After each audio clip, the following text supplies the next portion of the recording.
What's going on, everybody? Joe Morley here, and it's week 2 of the NFL. And, I'm going to go through the week 2 schedule, give you who I'm taking, and let's get to it. Let's just get to it. Let's just jump right to it. First, let me tell you, if you guys don't know me, go to joemorleysports.com. Go and like, subscribe to everything, and follow me on everywhere on social media, even my podcast, and make sure you guys are listening to that and subscribe to that so you never miss a podcast. All right. So week 1 was great, right? Everybody loved football back. Football's back. There were some surprises here and there. Now we're gonna see who the real deal is. Usually takes about 4 weeks into the season to see which teams are really contenders and which ones are pretenders. But I'm gonna do my best to try to tell you right now. So let's start right here. We're gonna start with the Atlanta Falcons going to Dallas. Right? It's gonna be a great game. Let's see what they're all about. Right? Atlanta played and got spanked by Seattle last week, right? Yeah, they came back in the fourth quarter. Dallas made some mistakes against the Rams, only put up 17 points. In this game, I am going to take the Dallas Cowboys. Dallas Cowboys over the Atlanta Falcons. All right. The Detroit Lions are going to go to Green Bay. The Lions, their victory went through the fingertips of DeAndre Swift last week. They could have had that win. They're 0-1 going to Green Bay, 1-0. Green Bay just destroyed the Minnesota Vikings. They made the Skull Nation look horrible, right? So Green Bay, Detroit, y'all know where I'm going, right? It's like going to McDonald's. You already know what I'm ordering. Ordering the Travis Scott burger, which is the Green Bay Packers. Give me the Green Bay Packers over the Detroit Lions. Now, the Jacksonville Jaguars surprised a lot of people last week. Now, my question is, was the Jaguars good? Or did the Colts suck? That's what we're going to figure out this week, right? So we're going to figure that out. The Jacksonville Jaguars, 1-0, are going to go play the Tennessee Titans, who are 1-0. So the Titans had some kicking problems, against Denver. They should have put that game away a long time ago. I will go Tennessee in this game. I don't think Jacksonville, they came out week 1, proved that message, but I don't think they're going to be able to beat the Titans. Now, to speak about the other team where I said, are they good, or, was Jacksonville good, or the Colts suck? We'll find out now. The Colts are going to play Minnesota in Indianapolis. Both teams coming off an ugly loss, right? Both teams didn't look good in week 1. Both teams are figured to be good teams. This is when they have to turn it around. I'm taking the Minnesota Vikings. I'm taking the Minnesota Vikings in this game over the Indianapolis Colts. Yeah. I'm telling you guys. All right. Now, I know last week you guys tuned in and I told you my upset alert was the Washington football team over the Philadelphia Eagles. Washington football team won. You guys want another upset? You can say this is not an upset, but it is an upset if you're looking at the odds and everything like that. Here it goes. Ready? Cue the music. Upset alert. Shh. Yeah, I'm back again. I'm going to double down on week number 2. I'm taking the New York Football Giants. Danny Dimes and his team. I'm taking them over the Chicago Bears. The Bears. In the upset of the week, I'm taking Danny Dimes and his team, and Barkley's going to come out. They're going to come firing. They're going to go to to Chicago and lay it down. I think New York is that team. New York, they played a tough team in Pittsburgh last week, and this is the week they're going to make up. So here it is. Upset alert. Put it on the board. New York Giants over the Chicago Bears. Upset of the week. All right. The Buffalo Bills. And this was one that I was considering as my upset of the week, but I'm not going to do it. I'm not going to go cute. I went cute last week, and I went 10-6, and I didn't like that. So we have the Buffalo Bills traveling to Miami. I almost went Miami, but I'm not going to do it. Miami didn't look that great against the Patriots, and I don't think the Patriots are as good as they have been in the past. Buffalo, they destroyed the Jets. But I'm going to take the Buffalo Bills, and I think this game is going to be a close one. I'm going to take the Buffalo Bills over Miami Dolphins in this game. All right. Now, this coach is on the hot seat already, And then you have a team like, San Francisco coming in. The New York Jets and San Francisco Giants, the San Francisco Giants. No, San Francisco 49ers are taking on the New York Jets, right? Adam Gase is already on the hot seat. The Jets have lost Le'Veon Bell. Denzel Mims is out. They had people opt out. Now the 49ers are coming in. The 49ers are coming in hobbling. They just lost to the Arizona Cardinals. They just let Kyle Murray run all over them. And they just lost Richard Sherman. So Kittle, we don't know if Kittle's going to play. If he's going to play, he's not going to be 100%. So we got that going on. And their defense, hey, sorry 49er fans, but your defense got exposed. Not just losing that 10-point lead to the Chiefs in the Super Bowl, they exposed you. Now the whole NFL knows that your defense is weak, especially that secondary. Everybody's been talking about it. Everybody knows about it. You just had to have a game plan to do it. And the Chiefs showed them that game plan in the Super Bowl, and now everybody's going to follow it. So I don't think the Jets pull an upset. There's no way. So I'm going to take the 49ers in this game over the Jets. The Philadelphia Eagles finally get a home game. They went to Washington. They got upset. They got to come back, right? They got to get 100%. The Eagles have to be 100% now. So that's what we're looking for. We're looking for 100% in this game. And it looks like Miles Sanders and Lane Johnson are going to be back. They're going to be playing the Rams, who just beat the Cowboys. America's team. They laid it down, right? In the new stadium. They won, 20-17. Who do you guys taking? I know a lot of people, if you were betting against the spread, a lot of people would go Philadelphia. But overall game, just picking the teams, I'm taking the Rams over the Eagles. I just think the Rams offense is going to do enough against that Eagles. And Aaron Donald's going to have a day. Aaron Donald is going to have a day. Okay, Denver, this should be a good game. This game right here should be like a battle of the defenses, right? Pittsburgh Steelers, Denver Broncos in Heinz Field. It's going to be a fun one. Philip Lindsay's probably more than likely going to be out because he has a turf toe. Denver held their own, man, against Tennessee. They look good, and a Vic Fangio defense is always good. But they're going up against a tough offense and a tough defense. And I'm going to go with the Pittsburgh Steelers in this game. Pittsburgh Steelers take the victory. Carolina Panthers and the Tampa Bay. Oh, should we just... are we supposed to say Super Bowl... what? It'd be Super Bowl champion Tampa Bay? Is that what we're supposed to refer to them? Or do we refer to them as can't beat the Saints in week 1, Tampa Bay? Maybe I'm being a little too rough on them. It was week 1. Everybody expected them to come out and just start on firing. But they have to build that chemistry. They had absolutely no chemistry last week. They're going to build it. I think this is a good team to play. They're going to play the Carolina Panthers. Carolina Panthers played the Raiders last week, lost. But I think Tampa Bay is better than the Raiders, right? You have to say that. So Tampa Bay is going to come in. They're going to they get their home field in Raymond J Stadium. I think Tom Brady's going to look good.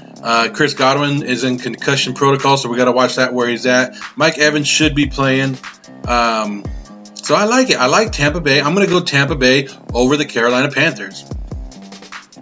Now the Washington football team. Every time I say it, I still got to laugh. It's like Washington football team.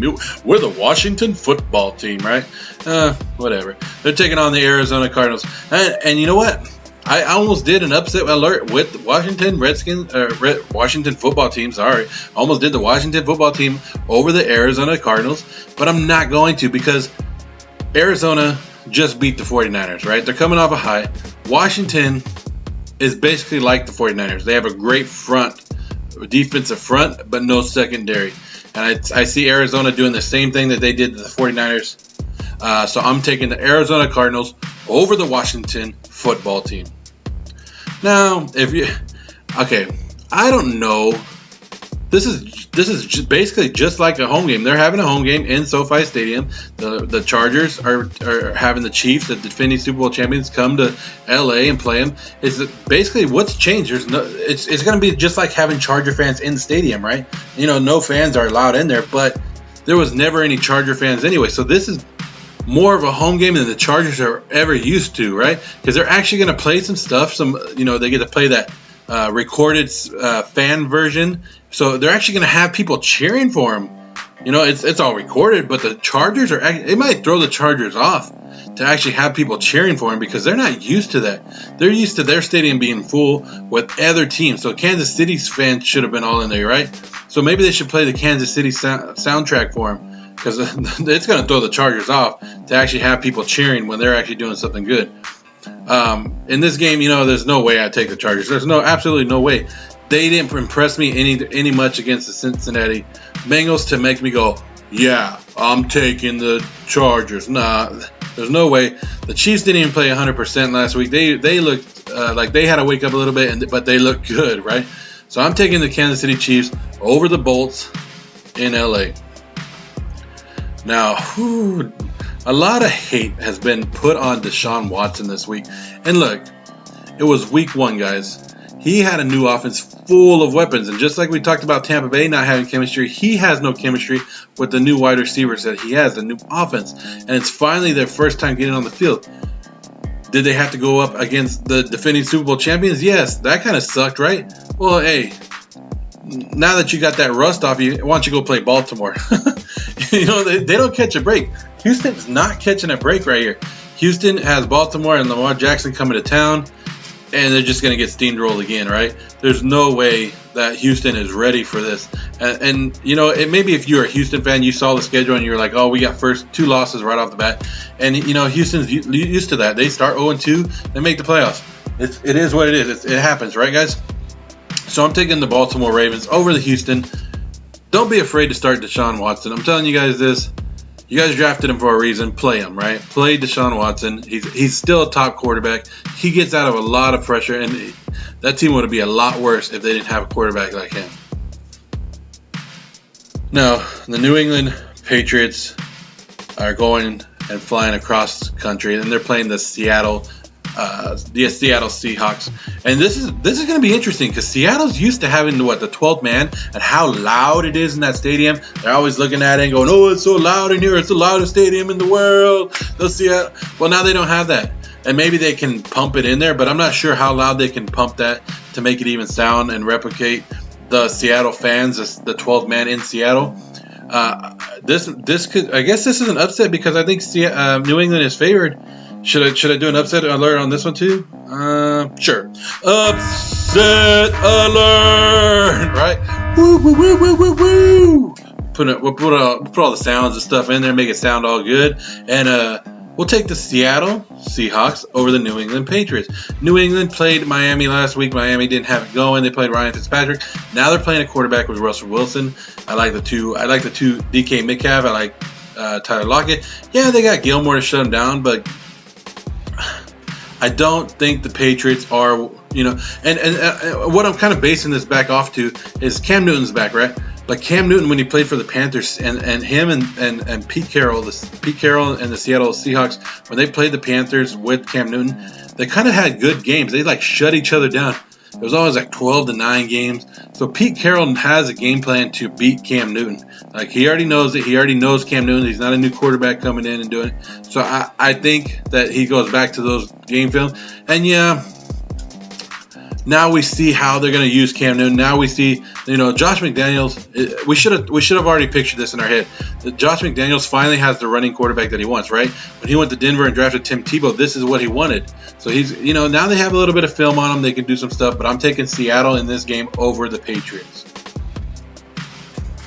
Now, Monday Night Football.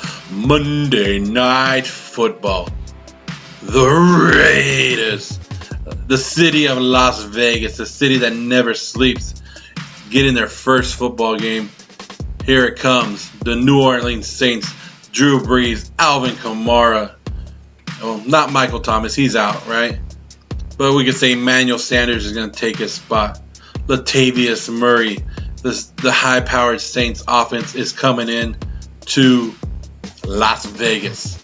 And the Raiders are going to be pumped up. The Raiders are always pumped up for their home games, and that's You know, I'm a Raider fan, and you know that's where my bias comes out because I know I've been to Raider games on prime time. They just take it to the next level, and they're there. And I don't know what it is. It gets into their blood. It gets into, you know, they get pumping. Derek Carr gets it, and he just infuses it in the rest of them. Rookie Jonathan Abram. If you guys haven't watched him, I hope he's on the spotlight. And I've been watching Louis Riddick, who is the Monday night announcer. Now, great analysis. If you guys don't follow Louis Riddick on Twitter, go do it. Do yourself a favor as a football fan and go do that. But yeah, he's going to be breaking down. He's already been talking and building up Abram. He's going to make him a household name on Monday night. Now, the Saints took on the Patriots and Tom Brady, and the Patriots, the Buccaneers and Tom Brady last week. And Tom Brady made mental mistakes, But the Saints weren't. They didn't look like the old Saints. Their offense wasn't all the way there, so they're still gelling together. But I mean, granted, they did put up some stuff, and Tampa Bay was a good run defense. But I was impressed with the Raiders' defense. They gave up a lot of points, but they shut down CMC for a long time. And John Gruden and Paul Gunther are pretty good at shutting down number one wide receivers. Well, guess what? Now they don't have a number one wide receiver. Now the number one wide receiver for the Saints is Emmanuel Sanders. So they're going to shut down Emmanuel Sanders. But can they shut down Alvin Kamara? That's the big issue. And the Raiders are hurting a little bit at linebacker, after the game. But I love what Josh Jacobs did, and you guys should love what Josh Jacobs is doing. And you know what? I'm doing it. I'm pulling my Homer card. I get it once a season, right? I can pull this whenever I want. I can pull my Homer card out, and I can pull my Raider Nation card out, and I'm throwing it down. I'm throwing it right here. Whoop. There it is, out in front of everybody. I'm taking the Raiders over the Saints on Monday Night Football. So stay up, guys, on Monday because the show's coming, and you don't want to miss the Raiders go 2-0. I might eat crow for this, but I'm taking the Raider Nation, and there's no way I'm picking against the Raiders in their first home game in Las Vegas. They're going to be so pumped up. They know what it means to the city of Las Vegas, and the Raiders are taking down the Saints Monday night. So there you guys go. Those are my picks for the week. Those are my great picks of the week. I hope you guys like them. Hope you guys enjoyed them. I hope you guys are down with it because you guys know where I'm going. You guys know what I'm about. And, I'm in a pick 'em with a couple of other podcasters, Mike and Mike on the pod, the Robinson Sportscast, the What Off Season, and, of course, my guy Kevin at Piggy Bank Picks. So I'm one game back going into week 2. I need these to hit. You guys need these to hit. And we're going to win this together. Let me know what you guys think and who you guys are picking, what I messed up on, how big of a homer am I to actually say the Raiders are going to win. Look at this, 49ers 0-1, my favorite part of week 1. I even got the Cowboys over here. You can't really see it. It's always a great day when the 49ers and the Cowboys lose, right? But I'm picking the trifecta this week. I'm picking the Raiders, 49ers, and Cowboys to all win it. Let's have a great week 2. I'm out of here.